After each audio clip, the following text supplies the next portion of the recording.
gentlemen, please take your seats. Techstars Boston Demo Day will begin.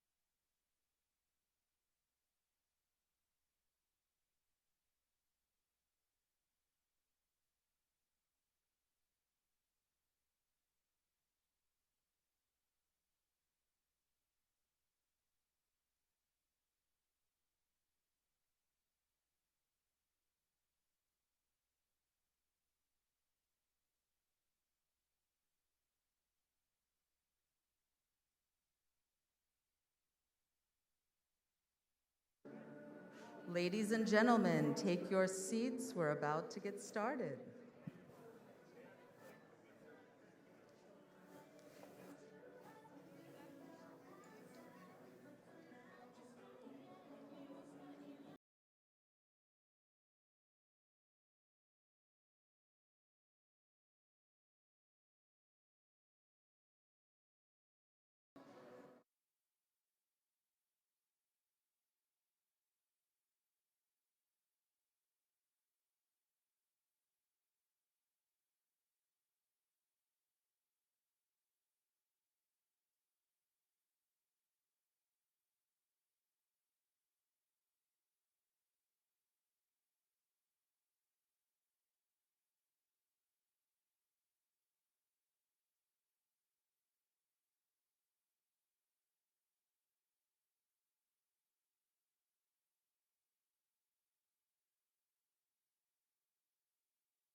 Techstars Boston Managing Director, Greg Reyes. Woo!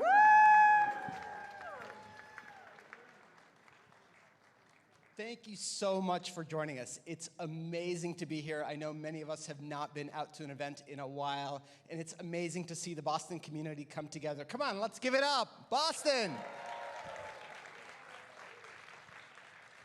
You know, I'm from Boston. I grew up around here. I sailed on the Charles River. I went to school in the Boston area. And I'm just so grateful for the Boston community and the entrepreneurship community. I love Boston. I really do. And the community is amazing. And it's helped me so much because when I started my business, there were so many connections, so many folks. I started my company just down the street in Coolidge Corner. This was my office. They started at, yes, I know. And when I started that business, I met so many amazing founders, and I helped build a number of pieces of technologies for amazing Boston companies. And as I learned and grew and learned more about these companies, I learned more about Techstars. And Techstars has grown and done so many amazing things in the Boston community. We have over 172 companies that we have helped fund and accelerate. So, and that's all due to you guys in the community. Thank you. Come on, give it up. But Techstars is so much more than just Boston. We are funding and accelerating entrepreneurship around the world, around the country. We have generated over $70 billion in market cap value for many of the companies. And when I was growing my company, when I was growing my business, it was that entrepreneurial spirit, that energy that helped propel my company. And as my company grew, I was successful, ultimately had an exit, and that was fantastic, right? Because the Boston community had given me so much. And then the question was like, okay, well, how do I give back? How do I give back to the community and the city that gave me so much? And so what do you do after an exit? You know, what's the obvious thing? Well, of course, you start a YouTube channel, right? And you start angel investing. Now, I did do those things, but I really wanted to get back to the roots of what was important to me, which for a CEO, it starts with two things. It starts with vision and values. You know, what is the vision of what you want to do, and what are the values that support that vision? And for me, the vision was really, how can I have an ambitious goal of funding 1,000 entrepreneurs? I wanted to fund 1,000 entrepreneurs that would change the human experience and provide a significant impact on the world. And I'm happy to say we've made just a little bit of progress today. Yeah. But more on that in a second. So I talked about vision and values, and so we talked about vision, and the second part is values. And Techstars has a value of give first, and this is the notion of being selfless and contributing to others rather than thinking of your own self-interests. And this is something that was really important to me. How do we give to the entrepreneurs? How do we give to others? How do we support the entrepreneurship community? Because that was incredibly important to me. And that's really what you guys are doing here today. Whether you're online or here in person, you're supporting that entrepreneurship community, and I'm incredibly grateful. Now, below vision and values is the pillars. And this is kind of the support, what I think of the supporting architecture for building a fantastic program. And I sat down and I said, okay, if I want to fund 1,000 companies, if I want to change the human experience, what are the pillars that support that? And for me, it was three things. I wanted to save lives, save the planet, and change the way we live and work. You know, those three pillars were incredibly important to me as meaningful things that I felt and thought that Boston could do an authentic job at and do something that was truly exemplary. And so let's start at the end. Let's start with things that transform the way we live and work. We're obviously in front of technology a lot, whether it's on our phones or on our desktops. We're on Zoom a lot, and it's been an incredibly challenging couple of years. And so I went and looking for companies that were really rethinking the human connection, whether it's our connection in work, our connection at home, our connection with our kids and families. And I'm super excited to introduce the first company. It's going to be introduced by my former COO. He was also an incredible mentor to me, helped grow my business, but he and I talked at length about culture and values and bringing people together. Ladies and gentlemen, Gary Fortier.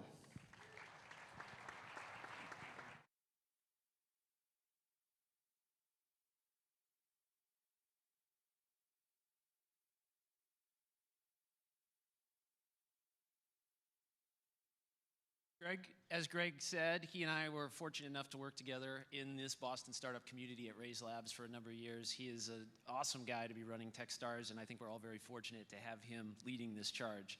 As he said, my name's Gary. I'm the CEO of Ready Education, and what I've spent probably the last, decades of my career thinking about is, how do you build community and engagement among employees, not just for business results, because clearly it helps drive that, but more importantly, to create a great experience for them so that they can really develop, grow their careers, and just have fun at work.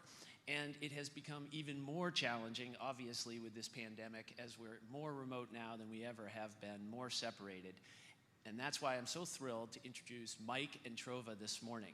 Trova is the platform to create that community, that engagement among your employees, regardless of where they are, regardless of their function, regardless of their tenure, regardless of their interests. It really is the glue, if you will, to bring people together so they can do their best work and realize their potential.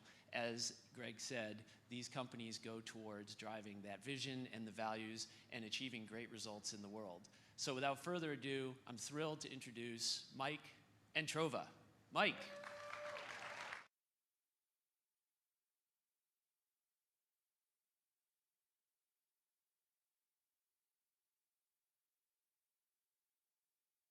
What's up, Boston? It's great to be here in person with all of you, and I want to give a big shout out to everyone that's tuned in remotely. With that said, this does kind of suck. And I'm not talking about Demo Day. Demo Day is, of course, amazing, but this half in-person, half remote type of environment does have me feeling a bit disconnected. And what sucks is this is what the future of work looks like. I'm all in on hybrid, but our ability to connect and engage with our peers has officially splintered. And I know it because I experienced it firsthand as a remote employee at Dell. I found it incredibly hard to filter between the noise of the seemingly forced conversations and awkward introductions. When I went looking for my peers, after the first month, I was disappointed. After the second month, I was discouraged. And by the third month, I was depressed. I had completely checked out and started to plan my exit. And it turns out I wasn't alone. 2/3 of employees reported they were not engaged at work. And that was pre-COVID. It's only gotten worse. This actually isn't just an employee problem. Employee engagement is a foundational pillar of employee retention. So it was no surprise to learn that voluntary turnover rates are at an all-time high, costing companies a staggering $600 billion annually due to the extremely high cost of onboarding, sourcing, and training new hires. Having experienced the problem myself and recognizing that companies are now starting to take action, I knew it was time to go all in and do something about it. My name is Mike Federa, and I am the founder of Trova, a platform that fosters authentic relationships for every employee, regardless of their team, tenure, or location. And we provide companies the data they need to make informed decisions on the best way to engage their people. To put it simply, we have the perfect combination of Slack and Bumble for Friends to be the social outlet employees turn to when they turn work off. For example, I love to mountain bike. And if Dell had used Trova, I could have hopped in a cycling or Peloton group, but then filtered attendees by location and reached out to the peers closest to me to see if they wanted to get together for an in-person ride. If Dell had Trova, I could have checked out the events calendar to see everything that my peers were up to, regardless if that was a company-wide outing or just a handful of employees getting together for a virtual event. At Trova, our mission is to help every employee bring their whole self to work and find their people. So to do it, we provide automated introductions with talking points based off of shared interests and backgrounds. Because meeting new people can be awkward. But when you're matched because you share a neighboring hometown, college attended, favorite sports teams or hobbies, it's so much easier to start a meaningful conversation. By simply solving the engagement problem, we're chasing a $100 billion opportunity that's top of mind for every employer. So to get there, I built a rock star team. My co-founder built a B2B sales playbook currently in use at Starry Internet. My technical co-founder helped build the backbone of Wayfair, and our head of product was the co-founder of Desktop Metal. This team spent the past 6 months diving into the market. We did both quantitative and qualitative research. We launched apps on the app stores, and right now we're going from pilots to enterprise customers with pricing locked in. Work used to be the cornerstone of human connection. And if you're like us and still believe it can be, we would love for you to be part of our journey. My name is Mike Federa, and Trova will forever change the way we connect and engage with our peers. Thank you.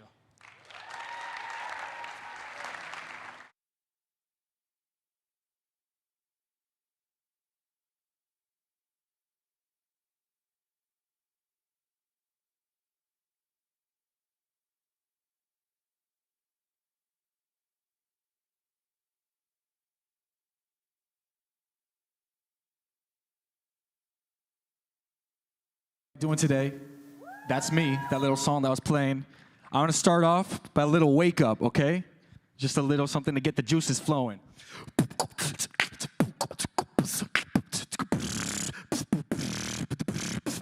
Hit him with the rhythm, I get him, I got him, and now with the autonomous automatic applause, now they rock with us. Are you rocking with me? Techstars, make some noise! Okay, I know it's a tech-centered event, but I'm gonna need to ask again, how you doing, Techstars? Make some noise! Amazing, amazing, amazing. Thanks for having me. My name is Evan. I'm a Miami-based artist, but I did grow up in the Boston area, and I'm here to talk to you about Rivet.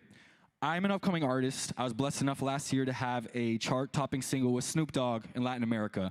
So based off of that momentum, this year has been a whirlwind for me.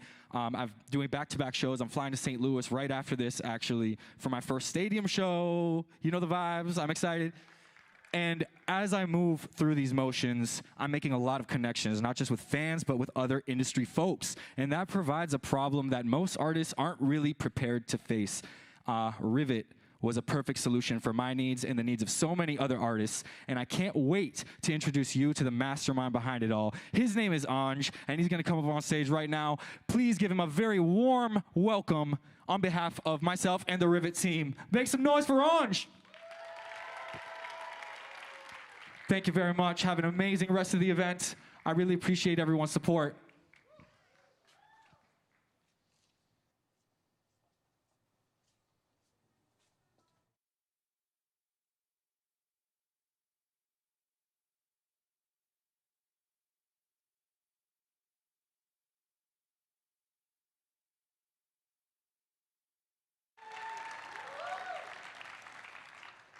I'm a rapper and sometimes bad singer from Lagos, Nigeria.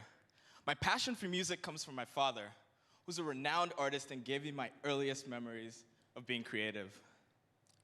In the past, I've performed in front of thousands, but still made pennies, because it's hard. It's hard to convert those audiences into a community that I can reach out to after and sell products to.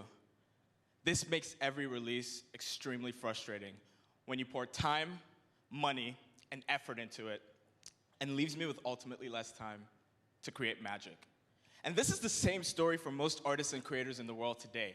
I'm just a part of an entire generation of creatives fully committed to making their livelihood from their art, and with today's technology, that is now possible.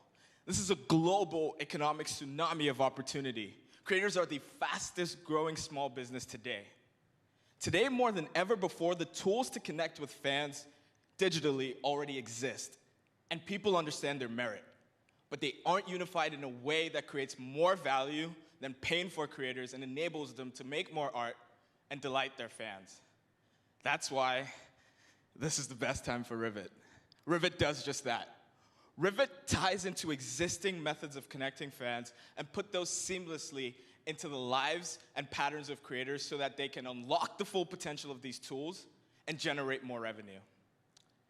It starts with an easy mobile website to consolidate and understand an artist's audience's awareness of where they digitally live. And then we provide a gamified CRM and community building tools to reach fans where they are and reward them for engagement with exclusive drops. NFTs, merchandise, tickets, you name it. And we know creators want this because they're coming to us every day organically, having seen their peers' community pages on Rivet. In fact, through the program, we went from 150 creators on the platform to over 1,000 now.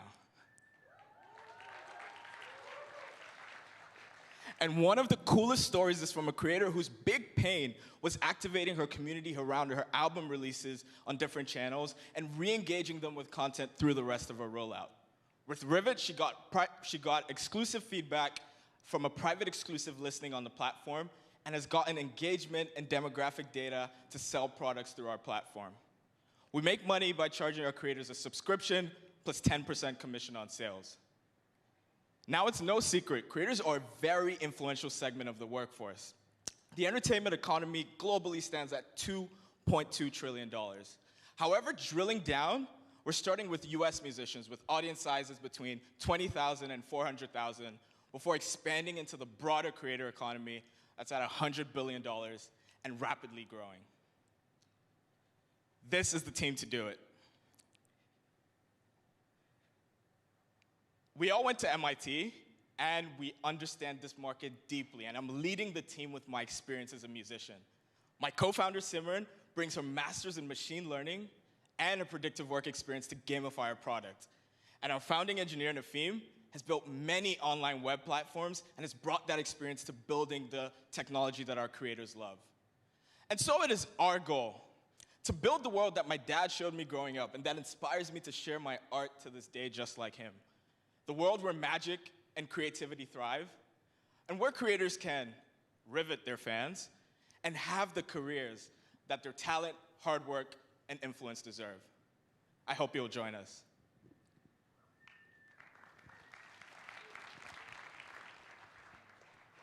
I wake up and I flip through. I see the .00s trickling in my back statements. It got me thinking what I'm finna do. And you can't understand, I have a clue what I've been through. That's why I'm standing up here pitching you. I put my blood, sweat, and tears and lace these beats. Not to live my better days up in spreadsheets. Just heard from me now, get out of your seats. I'm out, Boston.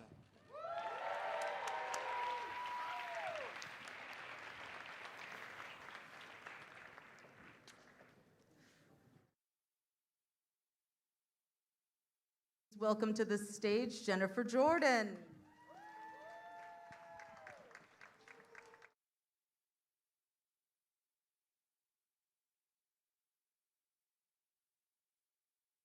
I'm Jennifer Jordan. I'm a managing director here with Techstars, working with the portfolio services team, and I want to tell you about SignSpeak. It's a rare thing when you meet a team that has passion, deep lived experience, and a problem that touches millions of people around the world with an enormous lost revenue opportunity. I'm talking about Yamiye Payano, Nico Kelly, and Nico Wilkins, the founders of SignSpeak. Take just 1 second and shut your eyes and imagine a moment when perhaps you were traveling and you were terrified that as you walked in somewhere, you wouldn't be understood. That's the lived experience of people in the deaf and hard of hearing community every day. And to tell you more about it and how they solve it, I'm introducing a team that's already backed by Google for startups, that during Techstars completed their MVP and API, and is now currently talking with legislators about how to improve the inclusion and lives of deaf and hard of hearing people around the country. Give it up for Yami Payano and Nico Kelly and Nico Wilkins of SignSpeak.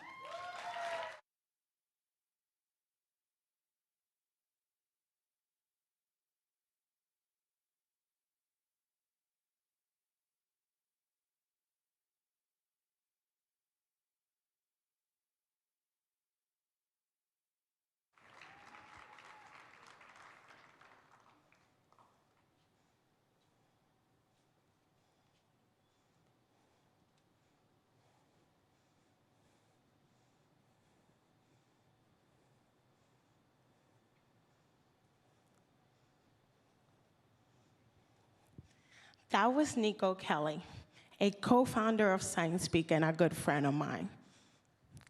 There's a good chance that none of you understood what he said. And for deaf and hard of hearing individuals, that is the exact same experience they have in their everyday activities, from going to the doctors, to the grocery store, or even trying to shop online. Hello, my name is Yami Payano, and I'm the CEO and co-founder of SignSpeak. Our mission is to bridge the communication gap between deaf and hard of hearing communities and the hearing world.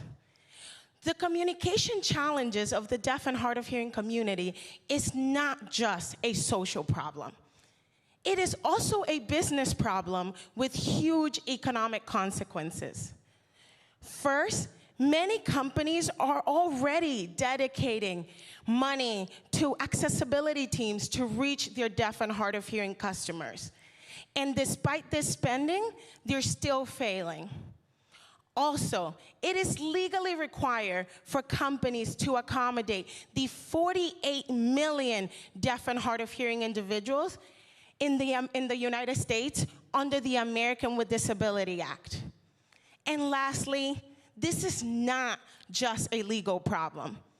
It is also a lost business opportunity, as the deaf and hard of hearing buyer segmentation is worth $87 billion annually in purchasing power.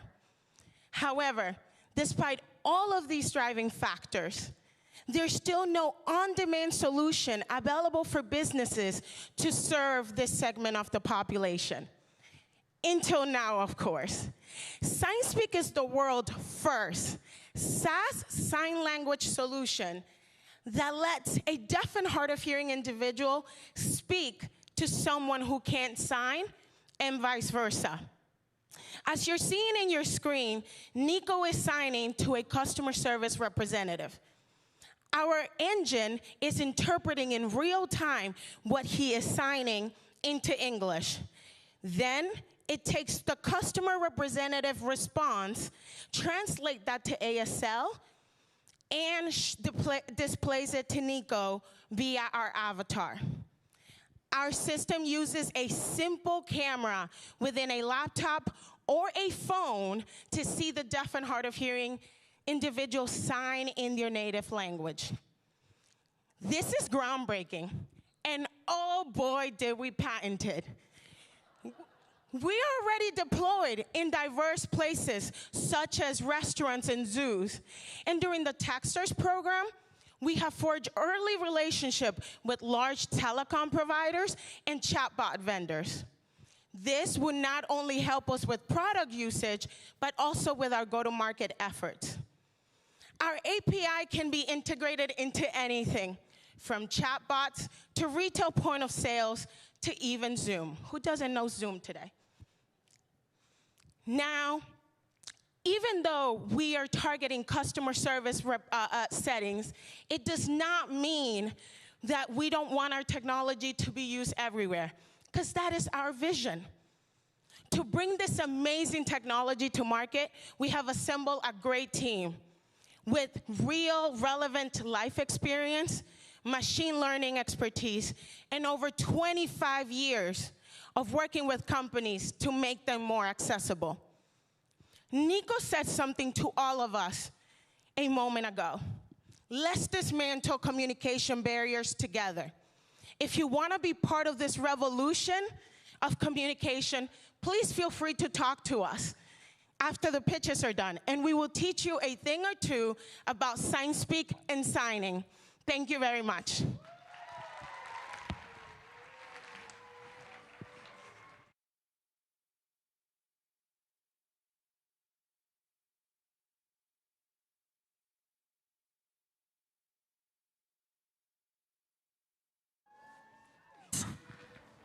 Hey guys, look at you, real life people in person.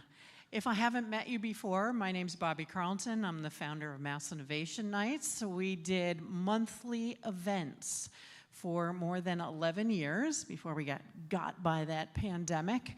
And during that time, so many companies approached me with the best way for my attendees to connect with each other.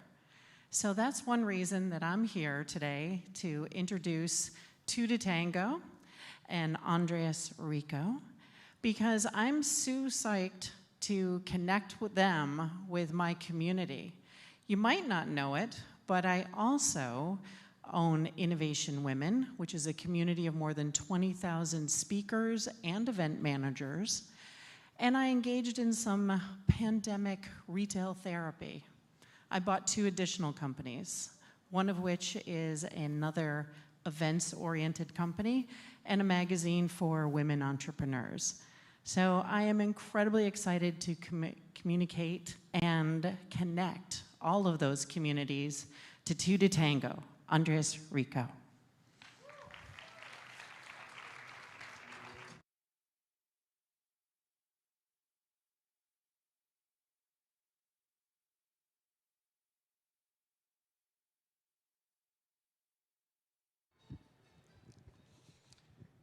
Business cards used to be the state of the art for exchanging information and match after the event, but these days are done. I used to work for the Colombian government, and my job was to take 10 companies at a time to business trips in Asia, Europe, and the event. We were all attending different events. This day in Rio de Janeiro, I was excited about these 10 companies, and my personal goal was to match each of them with at least 20 potential clients and partners at this 4,000 people event. But as you know, events can be very overwhelming, and it took me over a week to work through the entire attendee list, LinkedIn, the news, and any other source. I did a manual process. At the end of the event, we were all excited. They had made meaningful business connections at the event. We had created serendipity. And this, a year after that, I ran into Juan from the event. And he said, "You introduced me to my biggest client. I tripled my sales, I hired more people, you changed my life."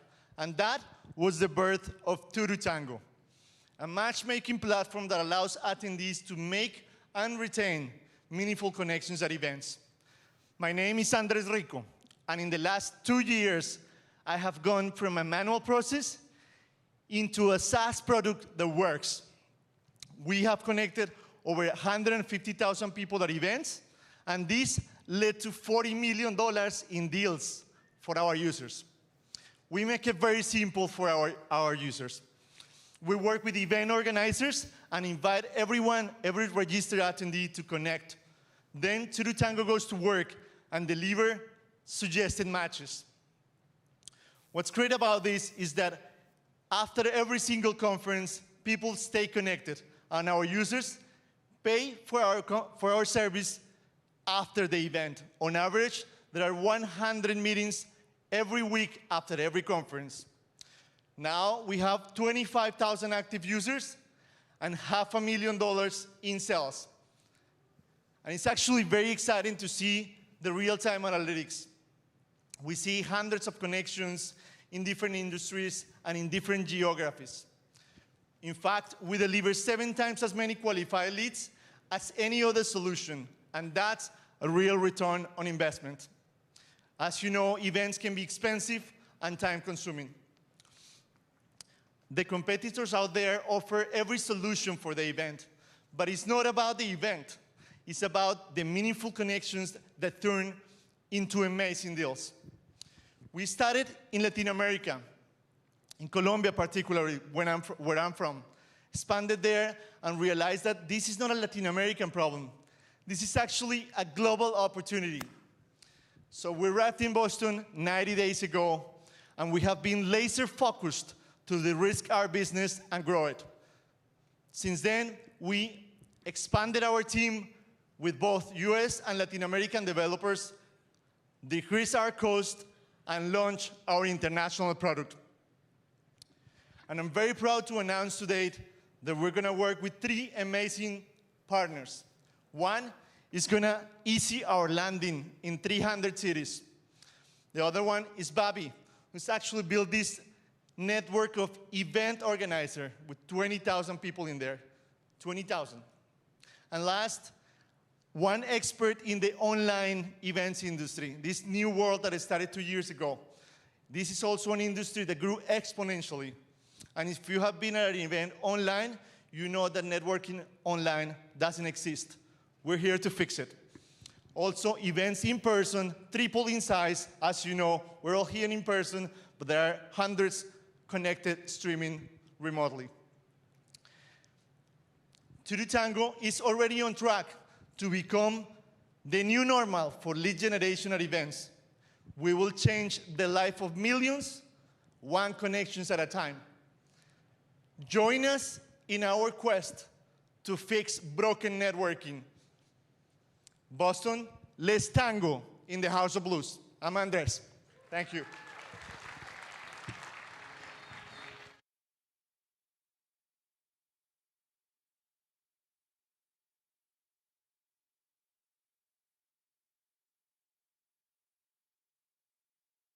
My name is Mark McCombs, founder and CEO of Renaissance Jacks, Inc.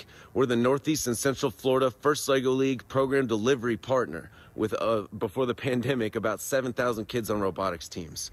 I'm here today to talk about BeAKid.com and what they did for us with an amazing events management platform that they were able to build over the span of about 6 months, which we were able to deploy for the most recent First Lego League season. I gotta tell you, Dan and his team are world class. I've never really been able to have a software partner before, but the work that they did made me believe in them enough to where I am now an investor. It ties the payments right to the programs themselves, and you're just gonna have to check it out for yourselves. But they did wonders for us, and I'm looking forward to how much value they truly unlock for youth development in the United States. So if you know what you're looking at, like I did when they got with me, you're gonna throw down hard. You're gonna take it to the moon. Dan, I'll see you on top of the mountain, buddy. Looking forward to it. 5 years ago, our daughter came to us and said that she wanted to quit her dance class. This was very strange because she loved to dance. After asking her a few questions, we realized that she still loved to dance, but hated the place where she was going. Other kids already had their cliques, and she was afraid to tell the teacher. So her only solution was to give up, to quit. Instead, we said to her that we would help her find a better place. At the time, I was running an after-school STEM program and have worked with thousands of parents from the business side of things. I thought, how hard can this be? Scouting the internet, calling the service providers, booking and paying for that activity tested my patience, my sanity, and really exercised certain parts of my Russian and English vocabularies. So, I decided to start BeAKid, to change the current status quo and to help parents just like myself. BeAKid's mission is to create a platform for parents and service providers with a simple goal of making the booking experience fast, quick, and easy. A marketplace where parents can find the best programs for their kids while service providers can offer their amazing programs, reach their core audience, and provide a simple process of registrations and payments. We have over 150,000 service providers on our platform, and we've tested our solution with 30 of them, processed over $1 million across 8,500 individual registrations. The results speak for themselves. We have thousands of 5-star reviews from happy parents. We found that 3 things are critical to the parents and service providers alike. Simplicity. Making the experience for both the parents and service providers simple and effective, saving them time and money. BeAKid has designed user experience based on the individual needs and wants of the family. Trust. Parents must trust that the information being provided to them through any platform has been vetted and checked. And service providers are hard at work making sure that they're trusted by parents to bring value to their children. BeAKid has developed a certification process for service providers that ensures parents are getting the right information and making informed decisions. Instabook. No one wants to waste time.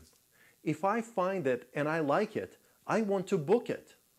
We are well on our way to making BeAKid synonymous with kids, parenting, and education. I believe every child deserves the right to have access to the best experiences. Experiences that match their interests, time availability, and family budget. Please, help us make that future possible. Thank you.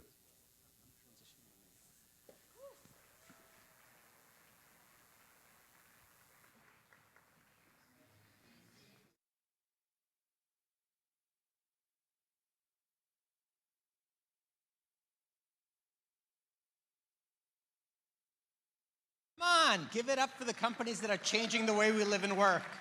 Amazing, right? Touching all the aspects and all the facets of our lives. Now, if you're online or in person, you can scan the QR code or go to bit.ly/Boston Demo Day to offer help, assistance, connection to some of the founders you're seeing today. Now, we've talked about companies that change the way we live and work. That's one of our pillars. The second pillar is really around saving the planet. You know, we all share this world that we live on, and it couldn't be more important at this time in our lives to spend energy and attention helping make sure we create environment sustainability.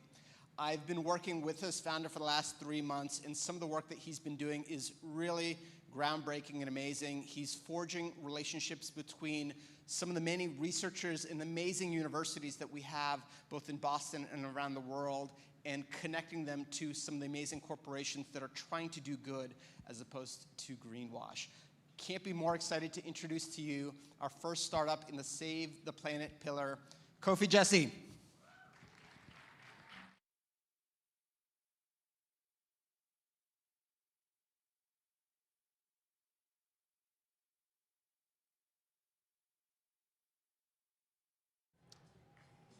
Hi, everyone. My name is Kofi, and I'm the founder and CEO of NotedSource. We connect companies to scientists and academia to help them innovate and drive sustainability. We all know companies are trying to be more sustainable, but sometimes they have a hard time doing this and make bad decisions. In one horrible example, public outcry over the use of flame retardants in children's toys caused companies to switch these out with new chemicals. Scientists quickly alerted the companies to tests showing that the new chemicals lower the IQs of babies, caused hormonal problems in babies, serious health problems in adults, not to mention the impact of the leaked compounds on the environment. Now, those companies didn't do that because they're inherently evil. They did it because they didn't have the expertise to make better decisions. And unfortunately, these sorts of missteps are far too common. Coming from a family of academics, both my dad and my sister are professors, I see how often they go unnoticed by industry despite having tons of relevant information and knowledge. I've also seen this problem firsthand when I was vice president of new product development, and I looked for sustainability and R&D researchers and struggled to do it. Finding researchers in sustainability and R&D is nearly impossible. Current professional and expert networks don't work for scientists or academia because they were built for business professionals. Most scientists don't even join those platforms. In fact, 91% of sustainability and R&D researchers aren't searchable on the existing networks. So we built NotedSource to solve this problem, and we're doing it today. NotedSource has built a matching and collaboration system that links companies looking to solve their environmental, social, and governance problems with the world's leading sustainability and R&D experts from both industry and academia. Instead of just greenwashing, publishing a few papers, and buying some carbon credits, companies can use the NotedSource platform to create real products and real solutions. And our network can leverage their research to take action on real-world problems. Now, why should anyone care about this? Well, for companies, it starts with a desire to achieve the triple bottom line. That's the planet, people, and profits. Besides this little thing like the future of planet Earth, investors are demanding it, with Wall Street allocating $50 trillion in investments to more sustainable companies by 2025. Consumers are also demanding it, increasingly shifting their spending towards more sustainable companies. So all companies are desperate, or at least they should be, to developing more sustainable solutions. What sets our platform apart from the others is first, our unmatched network with thousands of the world's leading thinkers, presidential fellows, and scientists in a range of sustainability and R&D topics that are actually searchable. Secondly, it's our tech, a collaboration platform that allows companies to access research, manage and track their progress towards their innovation goals and sustainability pledges using an AI system that takes their requests and matches it with researchers' publications and a proprietary notoriety score. This shrinks the time it takes for companies and scientists and researchers to collaborate from months to a matter of hours. Companies pay to use the enterprise platform to manage their projects and pay for credit hours that they use over the course of their annual subscription with the researchers. We're already working with several Fortune 500 companies to drive change in their organizations and build new products. At the end of the day, it's not just about academics making more money, doing side hustles. It's not just about companies finally making good on some of their sustainability pledges. It's about our lives. It's about the planet. Companies and scientists and researchers need the tools to be able to effectively collaborate with each other. I'm passionate about this. I have experience in this, as does my co-founder. And we've surrounded ourselves with a team of researchers, connectors, and builders who can turn this into a solution that can improve the sustainability of every single item you and I consume. With your help, we can turn corporate pledges of high innovation and sustainability into a reality. So help us take our solution from the Fortune 500 to all companies. Thank you.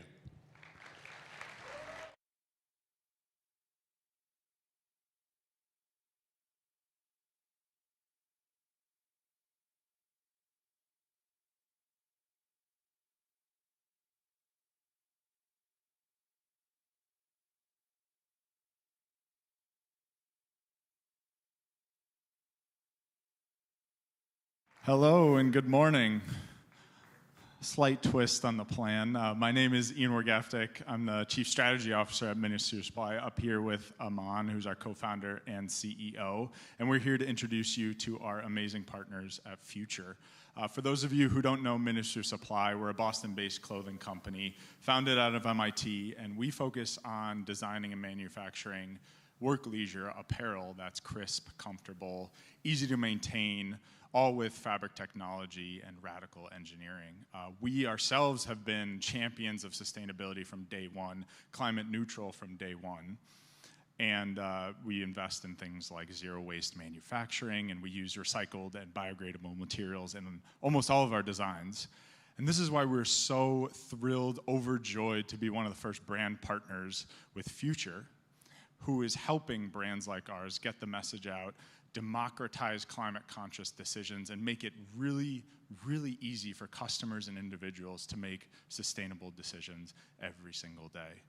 What we, in particular, admire about Future is they've found a way to incentivize individuals to make these decisions and even made it rewarding and accessible for just about everyone. We could go on and on about the impact that Future has had, will have, but at that, I'll introduce Jean-Louis, co-founder and CEO of Future.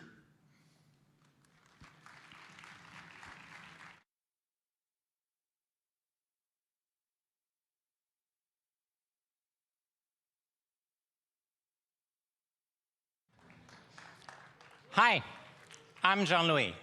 I'm the co-founder and CEO of Future. Honestly, for much of my life, I was completely ignorant about climate change. My family and I had a carbon footprint of 60 tons. That's the weight of an entire herd of elephants in carbon emissions going into the atmosphere every single year. I'm an economist, entrepreneur, and former senior advisor in the Obama administration. I knew better, but I just didn't know enough to act.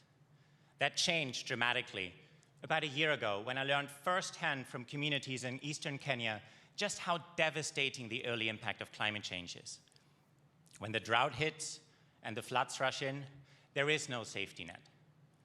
Climate change is devastating to my community too, and to so many across the United States. As an economist, I became obsessed with climate change as the ultimate market inefficiency.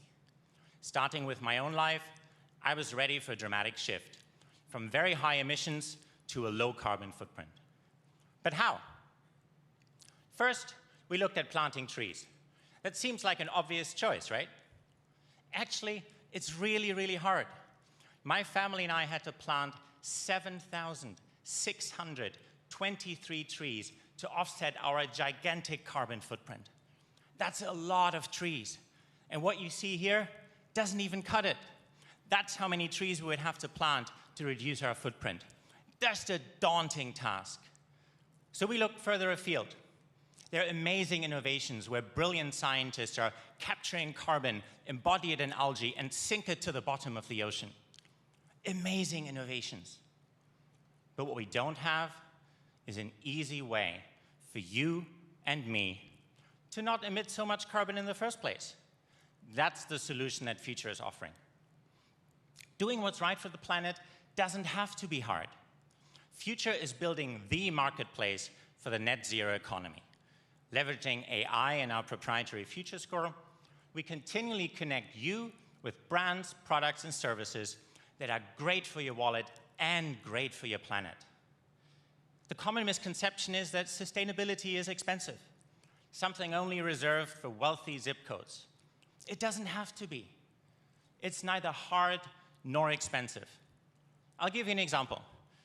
This year, my family and I are buying all of our clothes secondhand, including for our children that are growing way too fast. Not from the flea market, but straight from Patagonia, Levi's, and the North Face, and Boston's very own Ministry of Supply. The impact is huge. We're talking tons and tons of reduced carbon emissions and hundreds of dollars saved. Fashion is 10% of the world's carbon footprint. It is just one example where saving cash and saving carbon go hand in hand. Electric mobility, public transport, plant-based food, energy efficiency. There's a growing trillion-dollar market of low-carbon choices. Now, Future's decision engine looks at your spending and your utilities and continually gives you options to do good and do well. We recently launched the Future Card, which is the first card globally that gives you an additional 5% cashback for those climate-smart purchases. It's climate action without trade-offs. It's climate action for everybody, regardless of your income. It's the future of fighting climate change at home. It's the simple value proposition that has fueled Future's growth of 40% week over week. It's why a scrappy, bootstrapped startup was able to partner with Rad Power Bikes, the largest e-bike brand in North America, and why we've inspired Visa and one of the world's largest corporations to join us. Now, the fintech-enabled marketplace that we're building is already live. You can see a growing list of brands, including Ministry of Supply, at future.green. Our growing team of product designers, machine learning engineers, and scientists are now building a new proprietary feature. We are going to empower you to get paid for the carbon emissions that you save. This changes how we fight climate change. This turns all of you into creators, moves you from the fringes to the center of the battle of our lifetimes. Now, Future is a young company, but we're driven every day by the urgency of climate change. My family and I were able to reduce our footprint already by 15 tons. That is 3 elephants down. Come join us. Let's work together. Let's make the fight against climate change personal. Thank you, Boston.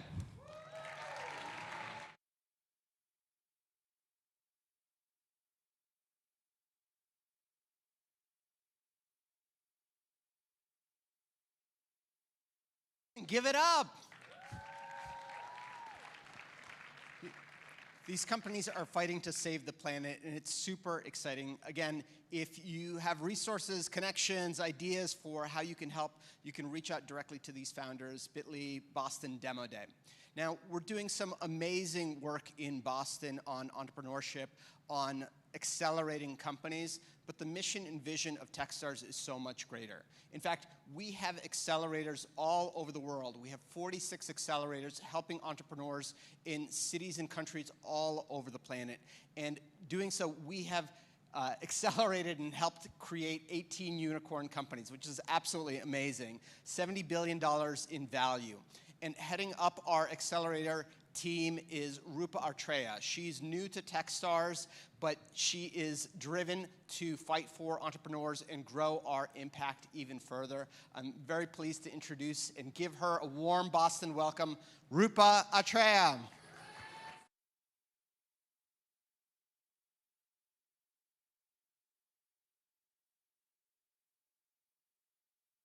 Hi, everyone. This is, I think, the coolest setup I've been in a long time, probably ever. I did my best to put on some Boston green and some Techstars green. Failed miserably, unfortunately. I'm very, very jealous of Jennifer, who's somewhere out there in green pants that have the perfect color. But anyway, it is wonderful to be here. So I am the Chief Accelerator Investments Officer, which is a bit of a mouthful. But really what it means is I head up all our accelerator programs globally. And a little bit about me, I'm from a couple of different places, I like to tell people. I was born in the UK. My parents moved back to India when I was 5. So I grew up there. And I went to England for a couple of years and then came to the States for grad school. And my Boston connection is that my dad went to grad school here in the 60s, way back when, before he moved back to India. So obviously I wanted to come back here as well. So I applied to a couple of schools here, didn't get in, no dice, sadly, so I had to go somewhere else. But I trained as an economist, and after that I had a career in consulting, and then I built new products and new businesses, usually as part of big companies for about 15 years. And then for the last 4 years, actually, I've been working hands-on consulting to startups. A lot of them have actually been in the climate space, interestingly enough. That's a passion of mine. And I absolutely love working with founders hands-on, the ability to sort of make them realize their visions, help them realize their dreams. And I honestly think that entrepreneurs make the world a better place. So when Techstars came calling, the chance to do what I love doing the most, but at scale, working with founders around the world, was too hard to resist. And so I'm here. I've been at the company for 6 weeks now, so I'm brand new. I'm still learning the business, meeting everybody. And the best part of the job is being able to be out here to meet with our amazing founders. So Greg talked a little bit about Techstars' mission and what we believe in and our give first value. I think one of the things to think about is that no one exemplifies that give first value better than our mentors. So Techstars is a mentorship-driven organization. And part of what allows us to deliver the value that we do is the connections that we have to wonderful people who just want to give back. Many of them have been successful founders in their time or very successful in their own industries. And what they want to do is give back to our founders selflessly of their time, their connections, their insights, and their wisdom. So we're immensely grateful to them for what they do for us and for our founders. They really make Techstars what it is. So diversity and ESG are some other things that we've been thinking about a great deal. And I think one of the wonderful things that Greg and his team have done here is assembled a group of founders that really exemplify these 3 things as well. So the saving lives, saving the planet, and changing the way we live and work to make the world a better place. I think our founders exemplify the change they want to see in the world, right? These are people who saw a problem, and rather than sit on the sidelines and say, oh, this is a problem, they want to do something about it. And they throw themselves into it, heart and soul, and do their best to make the change that they want to see in the world. Techstars has been in Boston for many years. This is actually one of our earliest locations. And so we have a wonderful community of investors and mentors that have been supporting us for a very long time. And it's great to see some faces here. It's wonderful to be back in person. And so I'm really happy to see everyone here. I hope you give it all up for our amazing founders. Thank you so much for the honor and privilege of being part of Demo Day here in Techstars Boston.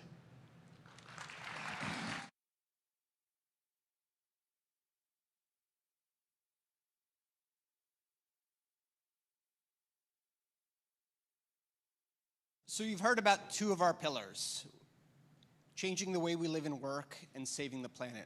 Our 3rd pillar is saving lives. You know, in Boston, we're one of the best, arguably the world's best community for medtech, biotech, and this was one of the values, one of the pillars I thought that we had an unfair advantage. And so I thought really hard about how we could really make a global impact on people's lives through the value of saving lives. One of the first companies I'm excited to introduce, it's not just about biotech and medtech, it's also about safety tech as well, and they're doing some amazing work. Excited to introduce you to Tozuda. Hi. Today I'm here to introduce my good friend, Jesse Garcia. My name's Kate McGee, and I'm a certified safety professional and the president of the local chapter of the American Society of Safety Professionals. I'm also a director of health and safety and an associate vice president for Pannoni Associates, Inc., a civil engineering firm with over 1,100 employees and 34 offices, spanning from Boston to Miami, New York City to Independence, Ohio. It's at Pannoni where I first met Jessie, and it was a time when she was literally going door to door to prospective clients. She happened to have the right connections to open my door, and I'm so glad that she did. It was in that first meeting that I was struck by her vision, her passion, and her drive. The story behind why and how Jessie founded Tozuda and developed her genuinely innovative sensors is remarkable. It's inspiring, and it's emblematic of a core truth about Jessie. When she sees a problem, she'll do whatever it takes to solve it, including creating a solution that no one's thought of before.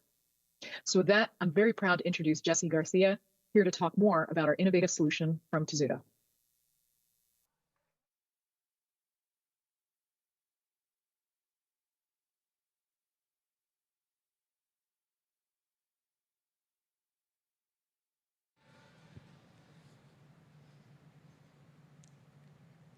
I want you to imagine if writing a text went from taking you 1 minute to 20 minutes each. You might feel angered, frustrated, and frankly depressed as to how inefficient you felt. I know this because this is how I felt. This is what recovering from a concussion can feel like. And this happened all because my coach didn't recognize my head injury and let me keep playing in a rugby game 10 years ago. If I would have just known to have stopped, I would have gotten the help that I needed, and this would have saved me months of suffering. Now, there have been some amazing advances in scientific discoveries in this field, with diagnostics and baseline testing, but you still have to stop what you are doing in order to take a test. In 2022, 50% of head injuries go unrecognized, just like mine did. And it's more than just sports. It's in the workplace, too. Struck by incidents are by far the most common type of head injury on the job and the most costly. Head injuries cost the US economy $76 billion each year, and each incident can cost an employer hundreds of thousands. There is more we could be doing for head safety compliance, equipment auditing, and assessment timing. The hits and falls are going to happen, but when they do, we've created objective tools that give our users actionable information about their health, safety, and equipment's integrity. I'm Jessie Garcia, and I'm the CEO and founder of Tozuda, where we make impact indicators for head injury awareness and helmet damage indication. Our product attaches to the back of any helmet or hard hat and changes colors if a user has gotten hit too hard or if their helmet's been damaged and needs to be replaced. What's awesome about our patented technology is that it works without electronics, and it reacts both to linear and rotational force from any direction. Wi-Fi, Bluetooth, and charging create additional complications and costs on the job and in the field. Safety products should be simple, and to use ours, all you have to remember is if it's red, check your head. It is a matter of when technology like ours will be a standard piece of equipment in this $10.5 billion market. And I'm a little hard-headed, so we're not gonna stop until we have Tozuda indicators on every single one of the 450 million helmets sold each year. And we're the right team to do it. We have backgrounds in biomedical engineering, mechanical engineering, sales and marketing, and our most recent hire has over 20 years experience in the safety and helmet industry. We've spent years in R&D, third-party testing, collaborative design, and hands-on manufacturing to launch this company bootstrapped. And we've been generating revenue since 2020 and have over 7,000 people using our device. During our time in Techstars, not only did we double our direct-to-consumer sales, but we opened ourselves up for B2B opportunities. This morning alone, we got an order for 1,000 units from our partners in Australia. Woo! And I'm proud to announce that we have a letter of intent from a leading hockey distributor, and we're on track to provide them 10,000 units for this year alone. But what gets me even more excited is that the people in the helmet industry value our technology and want to work with us as well. We have a letter of intent from a helmet manufacturer, and we're on track to provide them tens of thousands of units for their annual expected volume. Woo. And we have 5 more helmet manufacturers just like them active in our sales pipeline. I wish I could share who we're working with, but what I can tell you is that this is just the beginning of our growth. I'm really looking forward to speaking with open-minded individuals who share our vision to make helmets safer. My abuelita Hortensia used to call me Tozuda growing up, which means hard-headed in Spanish, in a determined way. And here we are today, all because I was a little Tozuda. I'm Jessie Garcia, CEO and founder of Tozuda. Come find me in the crowd to hit me up, but not on the head. Thank you.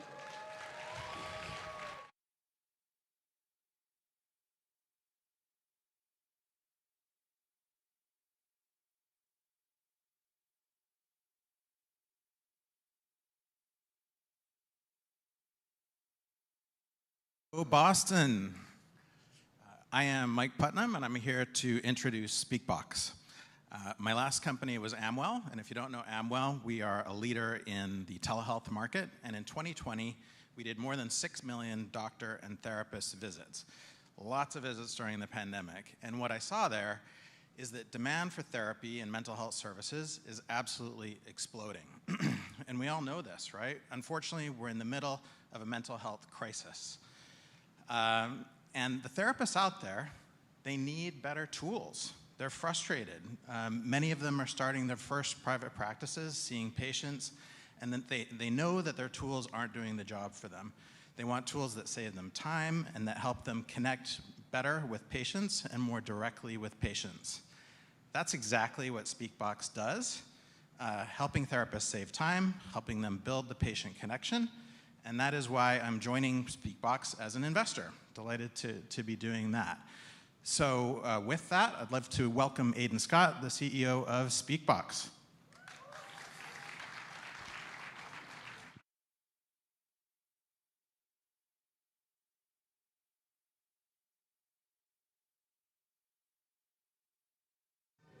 Good morning, Boston.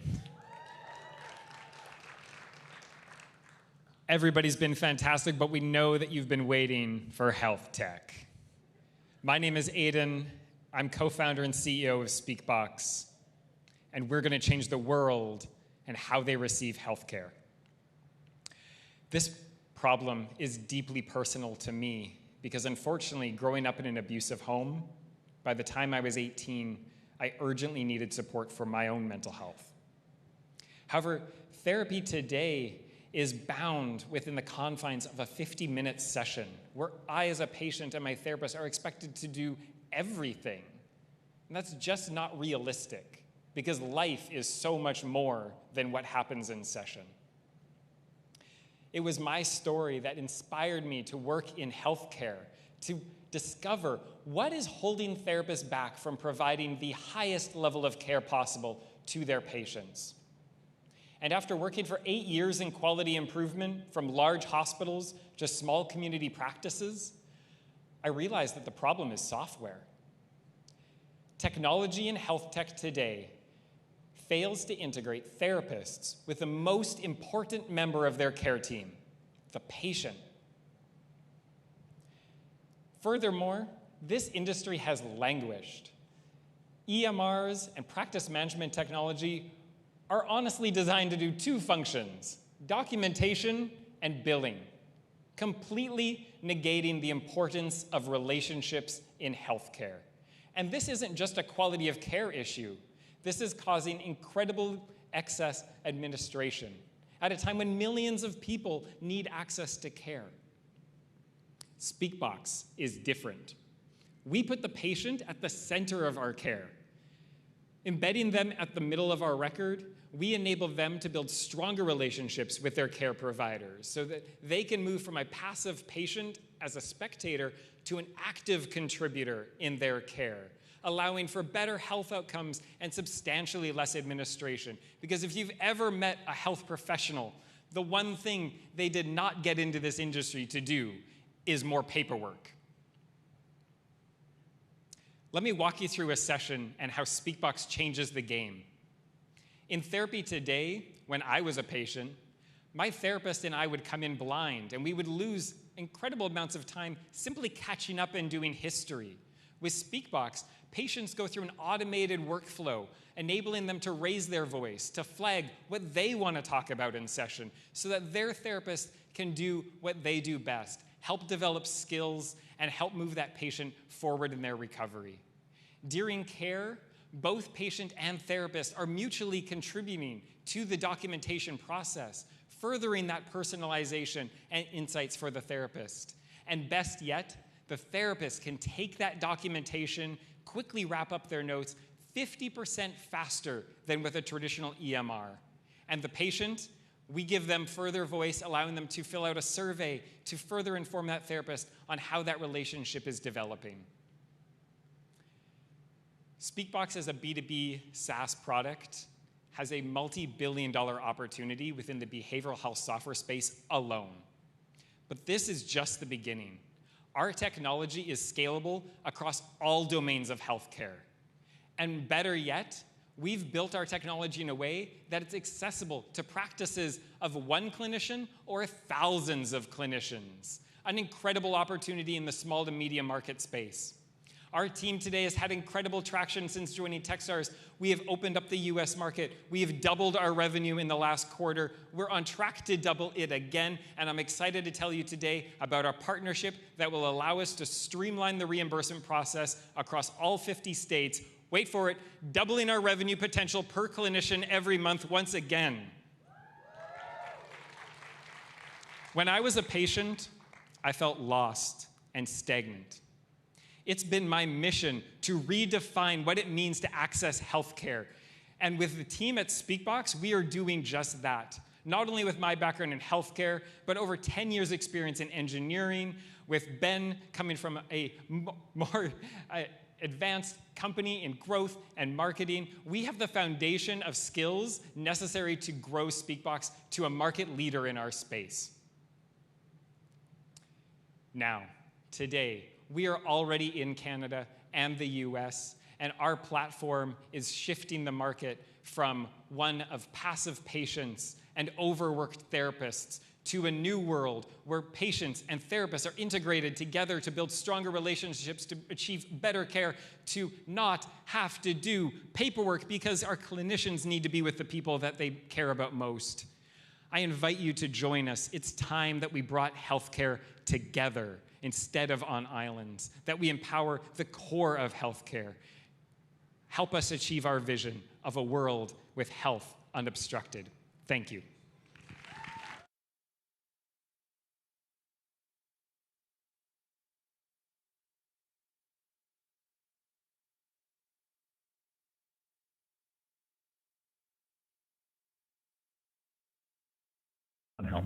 As a frontline cardiothoracic surgeon for over 30 years, I've become increasingly frustrated with components of the patient care system that are clearly not optimized and result in iatrogenic patient injury. My research has shown that even with the latest technology in the best of hands at the world's leading tertiary care institutions, the peripheral IV failure rate today remains at 35 to 50%. Innovation is clearly needed. This is what TuCann Medical brings to the table: fresh, bright minds and novel integrated technology that has the promise to help solve the problem of IV failure through innovation and optimization. I've analyzed that technology, really asking myself, can TuCann Medical's technology help eliminate the problem of peripheral IV catheter failure? I believe that it can. Thank you.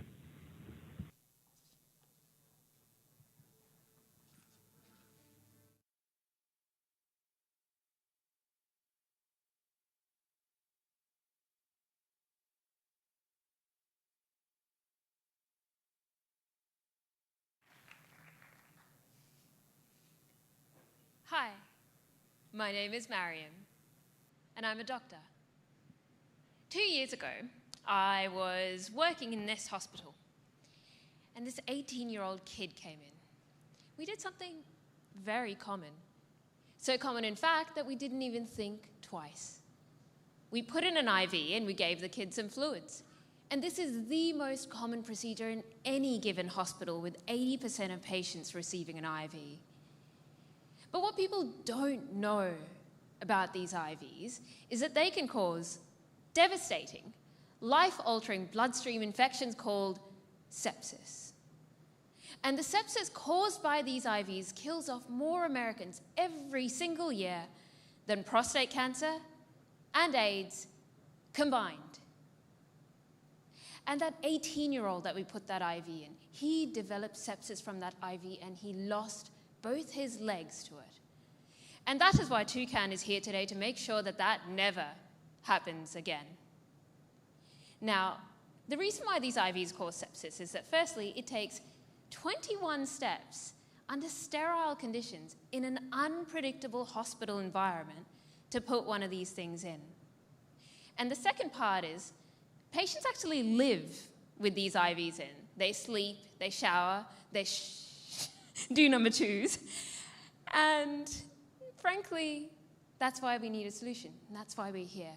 See, we have a novel integrated IV that takes the 21 steps of sterile insertion and reduces them to 3 using user experience-based design. And the second part is, we actually have a novel antimicrobial that kills off all the antibiotic-resistant bacteria that gets past the current IVs. We are the world's first antimicrobial IV. Now, we've been using the IV market quite strategically. You see, we use 1 billion IVs every single year. And on top of that, we've been using IVs for literally centuries, which means that regulatory oversight is minimal, so we can get there faster. On top of that, our patent portfolio of materials and processes can be expanded into adjacent markets representing hundreds of billions of dollars, because all implantable medical devices can cause sepsis. Now, every single year, hospitals spend $62 billion treating sepsis alone. And because hospital-acquired infections in particular are caused by basic medical mistakes, the Centers for Medicare and Medicaid have actually stopped reimbursing for the treatment of these infections, which means that hospitals pay these billions out of their own pockets. And we're their solution. I'm Mariam, I'm a doctor. My COO, Santi, is a materials engineer. And our CTO, Kenneth, is a mechanical engineer, industrial designer, and combat medic. Our advisors include the Vice President of Cook Medical, the largest privately held medical device company in the world. For now, of course. We're quite ambitious. And we've been receiving impressive amounts of interest from hospitals, including one that would love to transition to our solution. The moment we get FDA approval, that single hospital will represent $10 million in annual contract value. And that is just one. We have letters of intent from more. And you know, above all else, as a doctor, I never want to hear again about a child losing their legs to sepsis. I want them to walk, to live, to love in a world without sepsis. And to do that, we have to create it. Thank you.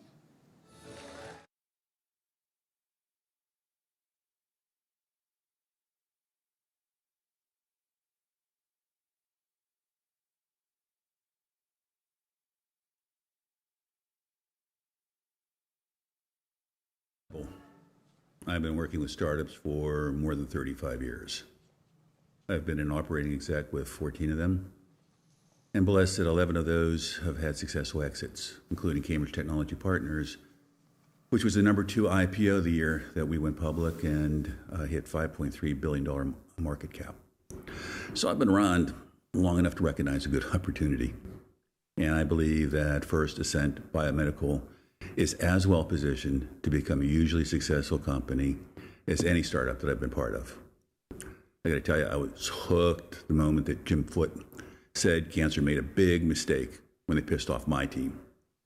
His team has gone on to develop and validate personalized therapy technology that can potentially cure cancer, solving one of the world's most important problems, bringing hope to many people that have lost it, and building a very, very successful company along the way. I gotta tell you, I'm proud to be serving on their advisory board.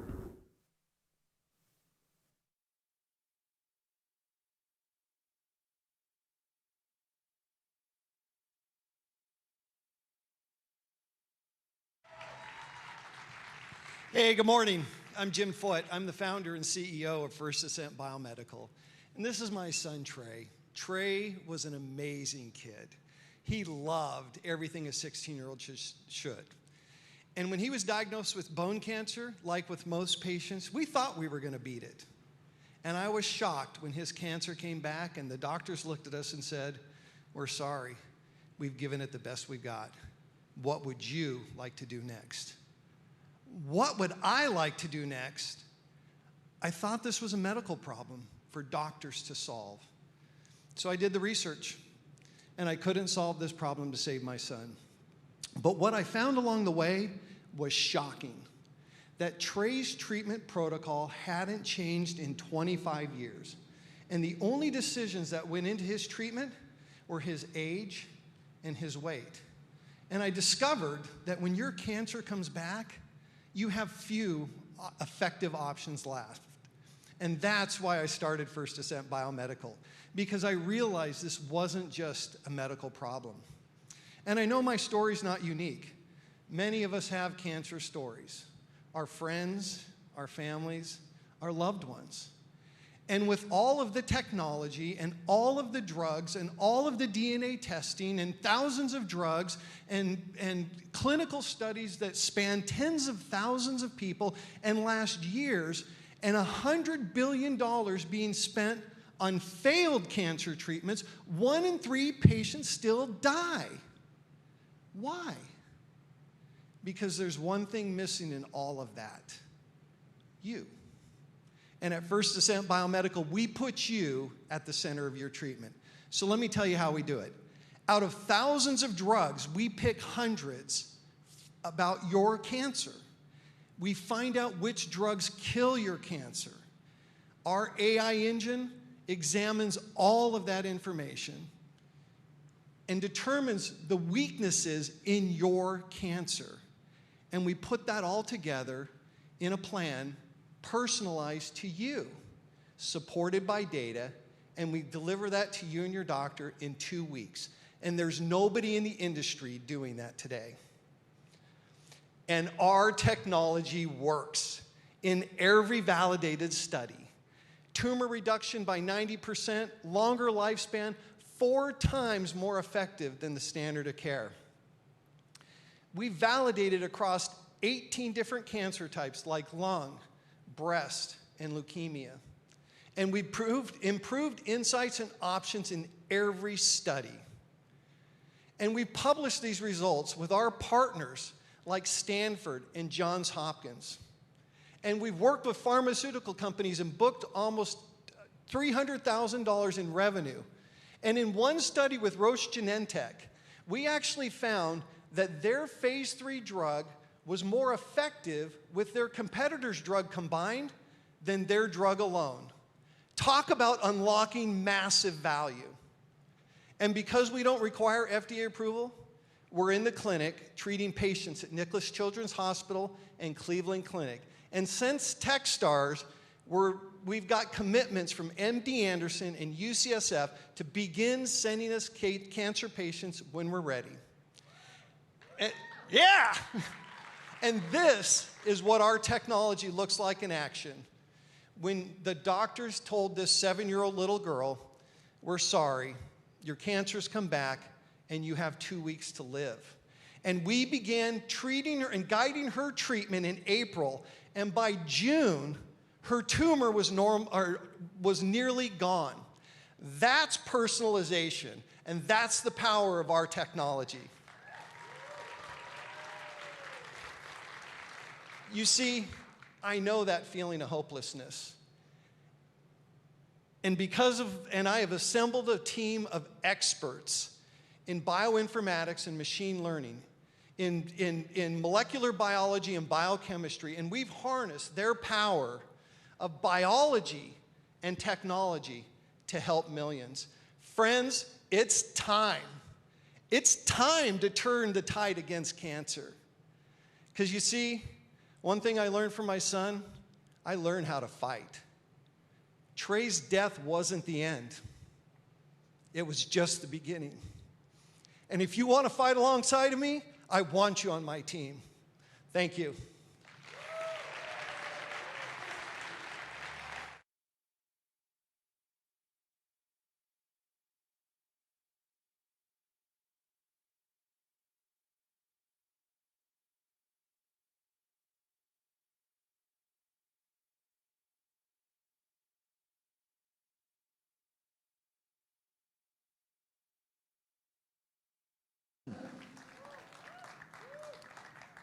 I've been investing and mentoring Techstars companies in Boston for over a decade. Over this period, the highest returning single company has been PillPack, a digital pharmacy founded in 2013. But much has changed in healthcare since 2013, and big change creates big opportunities. I'd love to introduce you to Yinko Jutaleo, the CEO of Health Haven RX, which is the digital pharmacy for this decade. I'm thrilled to be investing in Inca's seed round, as are some of Inca's customers, which is the very best kind of social proof there is. Join me in welcoming Inca to the stage.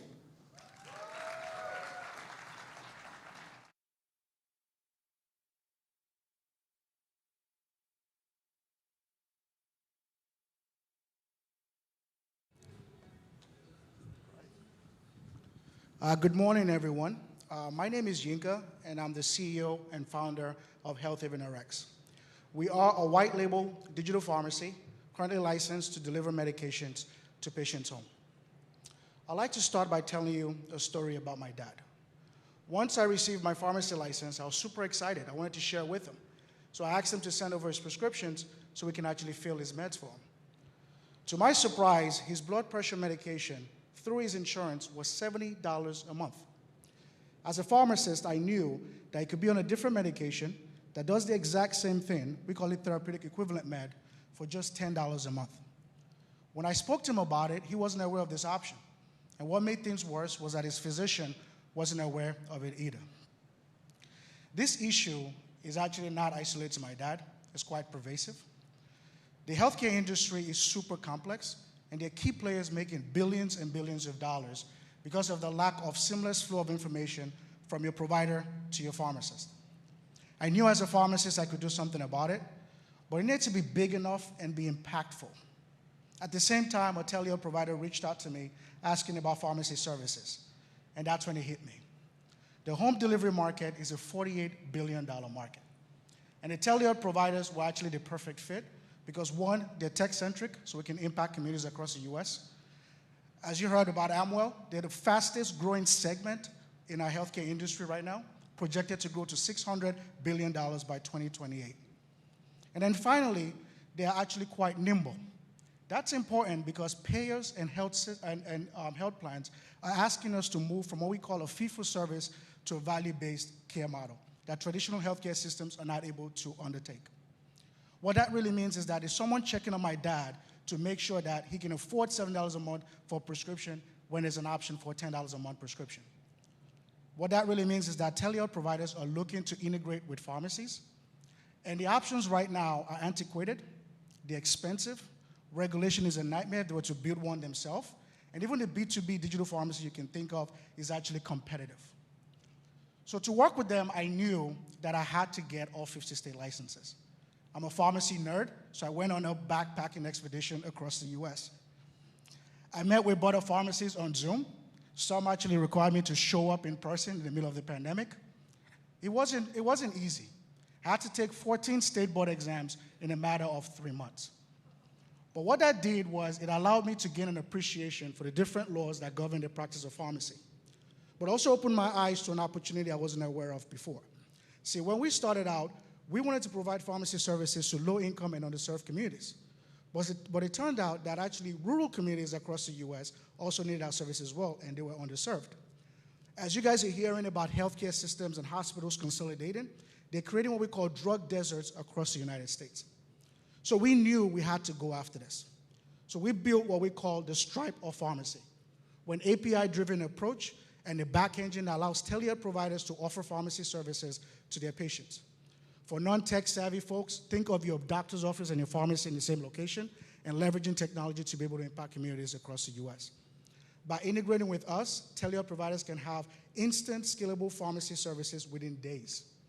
They're able to hit those outcomes and medication adherence metrics that health plans and payers are asking them to do. And then finally, there's an opportunity for them to actually generate revenue from the prescriptions that are leaving the organization. I'm proud to say that we have 5 signed contracts valued at $1 million in annual revenue. Since we've been at, thank you. Since we've been here at Techstars, we've now filled our pipeline with 11 more, valued at roughly about $2.5 million in annual revenue.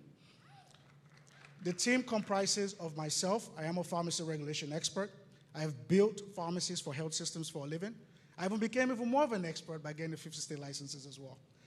Joined by Mike Jane, who's a software engineer, worked for a pharmacy software company utilized by over 1,500 independent pharmacies in the US. Sam recently joined us, helping us with our pharmacy operations. With a team of just 3, we've been able to do something that multi-billion-dollar pharmacies have not been able to do, which is to be licensed in all 50 states and Washington, D.C. This is actually public information. You can look it up. So as it turns out, for a large organization to be able to achieve this level of scale, there's actually a barrier to entry. And anyone coming behind us will take about 2 to 3 years to get there, and we plan to dominate the market in that time frame. I'm happy to share that since we came out of stealth mode, we've received a total of 8 acquisition offers since we came out of stealth mode. We've gracefully declined because we believe that we can build a much impactful company. Why do we believe that? Since I've been here at Techstars, I've been supported by incredible mentors, investors. We've now filled our pipeline with more contracts than we can actually serve right now, and we're actively building our team. Join me afterward to learn how we're changing healthcare for the better and impacting communities across the United States in a positive way. Thank you.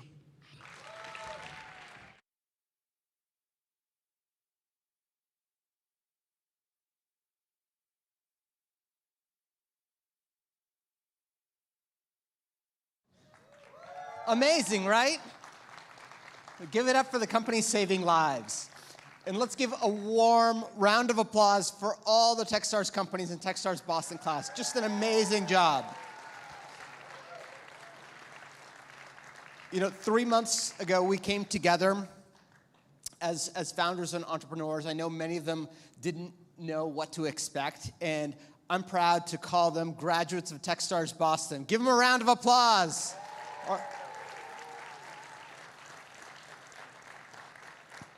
So as I said at the start, these are now our alumni, and our journey of funding 1,000 entrepreneurs is just beginning. There's so much more we need to do. And in fact, we're starting today. Our applications in Boston are open for the next cohort for the summer. And we're revising our pillars just a little bit because we want to be authentic to Boston. So we're still saving lives, we're still saving the planet, but we're funding companies that are wicked awesome. Because Boston's got to be Boston, right? So if you know an amazing founder, if you know an amazing company that would be great for the program, we would love to talk to them. Again, we're looking for motivated, talented entrepreneurs who are looking to change the world in a meaningful way. As Rupa said earlier, we are a mentor-led accelerator, and we really couldn't do it without you. There's so many mentors. If you're a mentor, if you've mentored, raise your hand. Give yourselves a round of applause. You guys are amazing. We really couldn't do this without you. Our lead mentors work with our founders on a regular basis, making sure that they're moving their business in the right direction. Another cohort of mentors that we have are called mentors in residence. And these mentors spend more additional time on a week-to-week basis working with companies on their KPIs, their key performance indicators, to help these companies succeed. Give it up for our mentors in residence. We had an amazing group of speakers throughout the entire program. Entrepreneurs, VCs, unicorn founders, amazing companies. And again, it takes a community, it takes a village. So thank you to all who have come and spoken to our founders. We really appreciate it. Yeah, our speakers are awesome. Thank you. Also, thank you to our Techstars Boston global partners. These are companies and corporations that help support entrepreneurship, not just in the Boston program, but really all around the world and all around the country. Thank you to our global partners. Also, a quick shout out to Minta, who was our COVID testing partner for this event, Techstars Boston alum. Come on. Thank you. Yes. In-person events, it's fantastic. A lot of the work that you're seeing was supported by our associates. They've been helping with our slide decks. They've been helping with business development. They've been helping with investor introductions and pipelines and all sorts of activities. Our associates are a great way to get involved with Techstars if you're a young entrepreneur and interested in getting more involved. So give it up for our associates. And And speaking of young entrepreneurs, we did something interesting this year. I wanted to bring some of our universities together. You know, when I think about unfair advantage for Boston, the university community is an absolute unfair advantage, and I wanted to lean into that. We have 10 amazing entrepreneur programs with us today, joining us for Demo Day, but I want to grow this because we have over 120 universities just within short arm's distance. I want to give a special thanks to David Chang for helping organize our university program this year and helping bring some of these folks together today. Yes, come on. And huge thank you to Jennifer Davis and Simone Lepre. They're the puppet masters making me move and making everything possible. They've been instrumental in the architecture of the entire program and making sure the entrepreneurs, the mentors, and the investors working with us have a great experience. So huge thank you personally from me. Yes.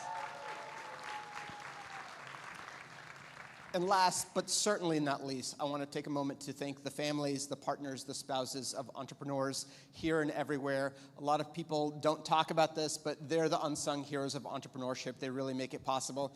I know my wife's back there somewhere, so thank you, honey. Thank you to the families. Appreciate it.